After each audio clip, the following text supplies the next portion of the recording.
Golf just walked into the most uncomfortable boardroom in professional sports, and the people sitting across the table aren't players.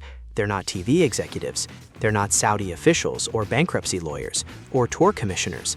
They're the sponsors, the corporations who've spent hundreds of millions of dollars building brand equity around a sport they were promised was clean, stable, legitimate, and heading in a direction that made commercial sense. This is the sponsor crisis that nobody's calling a crisis. Not yet. But 6 of golf's most powerful commercial partners are in conversations with the PGA Tour right now that are producing more questions than answers. And the questions they're asking are the same ones that should have been answered in June 2023, when Jay Monahan walked onto a stage and announced the most shocking. Let's go back to the beginning, because you cannot understand the sponsor crisis of 2026 without understanding the commercial earthquake of June 6, 2023.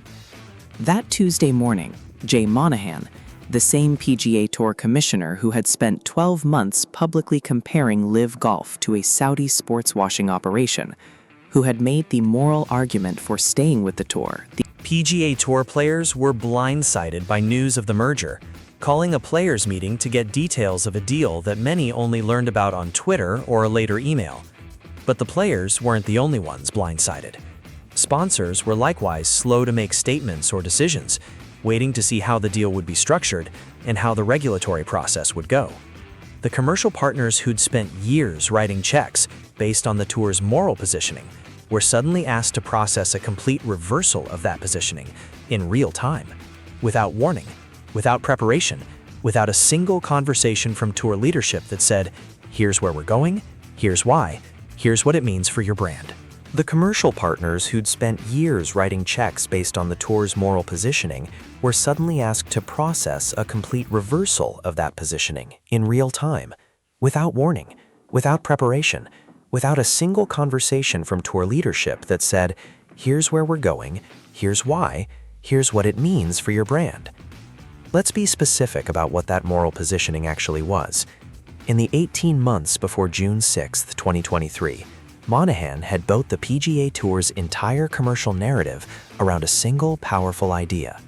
LIV Golf is Saudi sports washing. Their money is ethically compromised. The players who took it chose money over integrity. The tour is different. The tour stands for something. By associating your brand with the PGA Tour, you're associating with a sport that has the courage to... That was the pitch.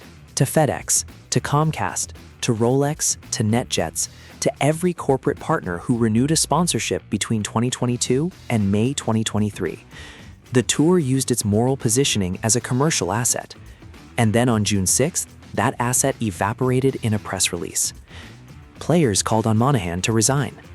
Democratic Senators Elizabeth Warren and Ron Wyden asked the Justice Department to closely scrutinize the merger for potential antitrust violations, arguing. Now, here's the 2026 version of that same wound. Bigger, deeper, and bleeding into a commercial landscape that can't afford the pressure. The LIV PGA Framework Agreement, the one announced in June 2023, the one that was supposed to end the war and produce a unified commercial golf structure, never delivered a formal merger. By 2025, PGA Tour CEO Brian Rolop was telling Bloomberg News bluntly that there was no merger, no conversations with LIV Golf. The framework dissolved. The war, technically, ended not with a handshake, but with LIV's $6 billion gone. Not into a merger that created a stronger golf ecosystem. Not into a unified entity that commercial partners could build their strategies around. Into a failed experiment that's now preparing for bankruptcy, while its players negotiate their way back to the tour they left. And the sponsors who spent 3 years waiting for the merger to deliver commercial clarity? Still waiting, still asking, still in rooms with PGA Tour executives where the answers are coming slower than the questions. Here's what the 6-sponsor conversation actually looks like, because this isn't one dramatic confrontation or a single boardroom ultimatum. It's a pattern across multiple relationships, across companies whose brand management teams have been managing golf's uncertainty for 3 years and have reached the end of what institutional patience looks like. The tour's most visible sponsor relationship, the one whose name is on the cup that defines the entire season, FedEx, has been a PGA Tour title sponsor since 2007, nearly 2 decades of brand association with professional golf's end-of-season climax. Their current deal runs through 2027. Renewal conversations are already in early stages, and inside those conversations, the questions that FedEx's brand team is asking are the same questions any rational corporation asks when it's deciding whether to write another 9-figure check. What exactly are we buying? The merger announcement in 2023 blindsided FedEx. They found out the same way everyone else did, through press releases and Twitter. The framework agreement's collapse in 2024 and 2025 didn't bring them a formal communication explaining the strategic pivot. Roll-App's "no conversations with LIV" statement was news to them, not a briefing they'd been given in advance. That's not how you manage a 20-year commercial partnership. Comcast, the company behind NBC Sports, Golf Channel, and the Comcast Business bonus programs that stack hundreds of millions of additional dollars on top of the tour's prize money structure. Comcast doesn't just broadcast golf, it funds the competitive infrastructure that makes the tour's performance-based bonus system work. The Comcast Business Top 10 bonus that paid Scheffler $8 million in 2024 for finishing first in the regular season standings. That's Comcast money, real Comcast money. Written because Comcast believes the PGA Tour's premium competitive product is worth the commercial association.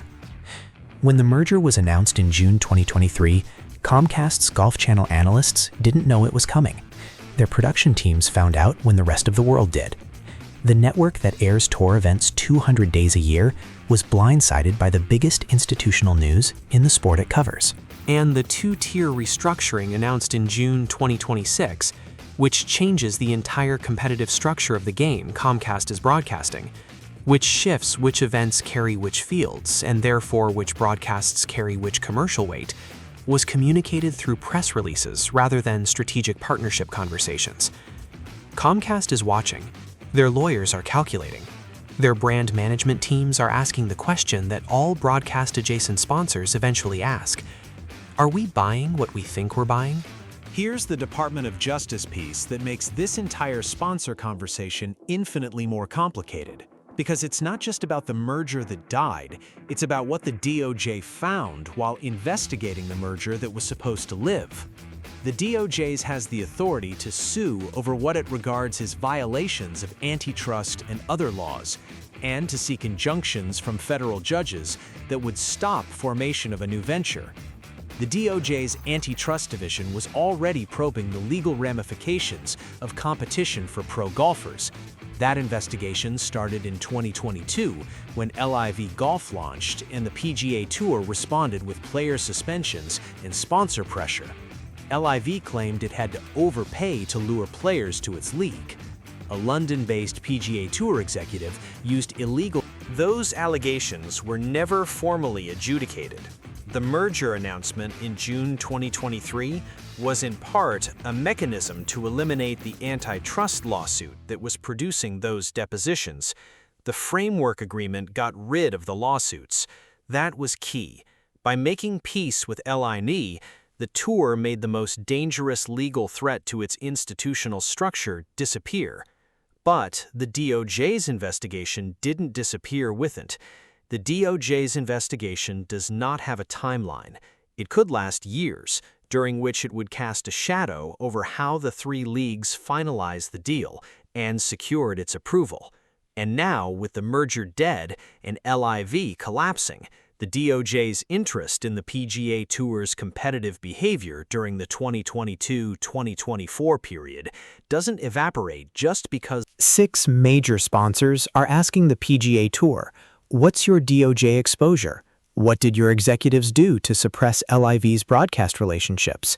What does the ongoing investigation mean for the tour's ability to operate as it's proposing to operate under the 2-tier championship series? Those aren't hostile questions. They're due diligence questions, the kind that any corporation asks before committing another $100 million to a commercial relationship. And the answers, where they've been provided, haven't been satisfying. Here's the specific sponsor anxiety that the two-tier restructuring created on top of the merger chaos. Because it's not just about the past, it's about the future that's being promised. Sponsors and broadcasters' input on revenue and coverage plans adds pressure to reach a workable structure soon. And the workable structure that Brian Rollup unveiled in June 2026, the championship series with minimum $20 million purses and elite-only fields, requires sponsors to make significantly larger financial commitments than the old signature event system demanded. The tour is simultaneously asking for bigger checks and delivering less certainty about what those checks buy. 3 sponsor departures in 1 week, Rocket after 13 years, Farmers after 17, Wyndham after 20, demonstrated that the market's answer to pay more for the new system is not universal enthusiasm. Some partners are doing the math and deciding the investment. And the 6 sponsors still at the table, still in the conversation, still writing checks, still showing up, are doing their own version of that math in real time. They're watching the sponsor exits. They're watching the DOJ investigation. They're watching LIV's collapse and the question of what happens to the players who built their brand around that rival league. They're watching the tour's communications around the two-tier system's flaws, the tournament director who was told not to make the restrictions a focal point in 2026, and they're wondering whether the institution they're partnered with can be trusted to tell them the truth about what's coming. They're watching LIV's collapse and the question of what happens to the players who built their brand around that rival league. They're watching the tour's communications around the two-tier system's flaws, the tournament director who was told not to make the restructuring a focal point in 2026, and they're wondering whether the institution they're partnered with can be trusted to tell them the truth about what's coming. Here's the detail that adds the final layer to the sponsor anxiety: the LIV players returning. Because as LIV collapses and the tour opens doors, selectively, carefully, case by case, the brand implications for sponsors who spent 3 years being told these players were ethically compromised are genuinely complicated. Patrick Reed, who decided not to renew with LIV before the 2026 season began, is leading the race to Dubai on the DP World Tour and is a lock to be among the leading 10 players to get PGA Tour cards for 2027. Reed said, "I always saw myself wanting to start and finish my career on the PGA Tour." Patrick Reed, the player whose LIV defection was treated as one of the most culturally loaded departures of the war, a Masters champion, a Ryder Cup legend, coming back through the DP World Tour pipeline, earning his card through legitimate competitive performance, showing up in 2027 as a PGA Tour member again. And when Reed tees it up at the first event of 2027, This is the conversation sponsors are having with PGA Tour executives, not with hostility, not with ultimatums, with the measured, serious tone of people who signed on for one product and are trying to understand whether the product they're getting is meaningfully different from what they were told they couldn't be associated with. Here's the specific thing that changed in 2026 that made this sponsor pressure qualitatively different from anything that came before. The merger conversation gave sponsors a story, a direction, a narrative about where professional golf was heading and why their commercial investment in it made strategic sense. LIV and the PGA Tour, coming together, creating a unified product, delivering the best players in the same field, generating the kind of broadcast numbers that justify premium sponsorship rates. That story is gone, not paused, gone. Brian Rollup said there are no conversations with LIV. The framework agreement produced nothing. And the new story, championship series, promotion and relegation, two-tier meritocracy, is a completely different commercial proposition that asks for bigger commitments based on a product that doesn't launch until 2028. So the sponsors are being asked to bridge a gap, to keep writing checks through 2026 and 2027 based on a system that's already fracturing at the edges, toward a 2028 launch of a new system that may or may not deliver on its commercial promises, that was designed by a committee chaired by a man who came back from a DUI arrest and 3 months of rehab to endorse it. That's a difficult ask, even for partners who've been at the table for 20 years. Here's where this lands. The 6 major sponsors demanding answers from the PGA Tour aren't threats to leave. Not yet. Not all of them. Some of these conversations are exactly what long-term commercial partnerships look like. Difficult, honest, trust-testing exchanges between institutions that have too much invested in each other to walk away without a real conversation first. But consider what those 6 conversations represent in total financial terms. FedEx's deal alone represents hundreds of millions in accumulated investment. Comcast's broadcast and bonus program commitments run into 9 figures annually. Add Rolex, NetJets, the remaining signature event title sponsors, and the PIP bonus program partners, and you're talking about the core. The tour won the LIV war in the most decisive possible way, not through competition on the course, through financial attrition. LIV ran out of Saudi money and had nowhere to go. The tour didn't need to change anything to win. The rebellion collapsed on its own. When Monahan reversed 4 years of moral positioning without warning sponsors in advance, hasn't been fully rebuilt. The 2-tier announcement in June 2026 repeated some of that same pattern. Big institutional news, managed through press releases rather than partner conversations. 3 years later, the merger didn't produce a unified entity. The framework agreement dissolved. LIV is filing for bankruptcy. The PGA Tour has a 2-tiered system launching in 2028 that requires more money and is producing fewer partners. The DOJ investigation hasn't produced charges, but also hasn't closed. And the moral positioning that was the tour's commercial foundation for 4 years has been complicated beyond recovery by the decision to deal with the same Saudi organization it spent years calling out. Colin Morikawa found out about the merger by tweeting, "I love finding out morning news on Twitter." If one of the tour's most prominent players found out through social media, what does that tell you about how the tour communicates with the partners who fund the competitive structure that makes Morikawa's career financially viable? That communication gap is what the 6 sponsor conversations are really about. Not the merger, not the DOJ, not the 2-tier system in isolation.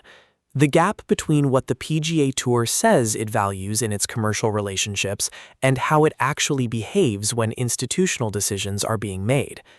Filling that gap is the most important thing Brian Rolapp can do before the FedEx Cup playoffs begin, before the Tour Championship, before the 2027 renewal conversations get serious, before the championship series needs sponsors willing to write $20 million minimum checks for a product that doesn't launch for 2 more years. If this breakdown connected the dots you've been missing, smash that like button. Subscribe to Golf Mode TV for the real deal analysis that goes where the press releases don't. Drop your thoughts in the comments. Can the tour rebuild sponsor trust after the merger chaos? Is the 2-tier system bold enough to justify bigger sponsor commitments? And what happens if one of the 6 walks? We'll see you in the next one.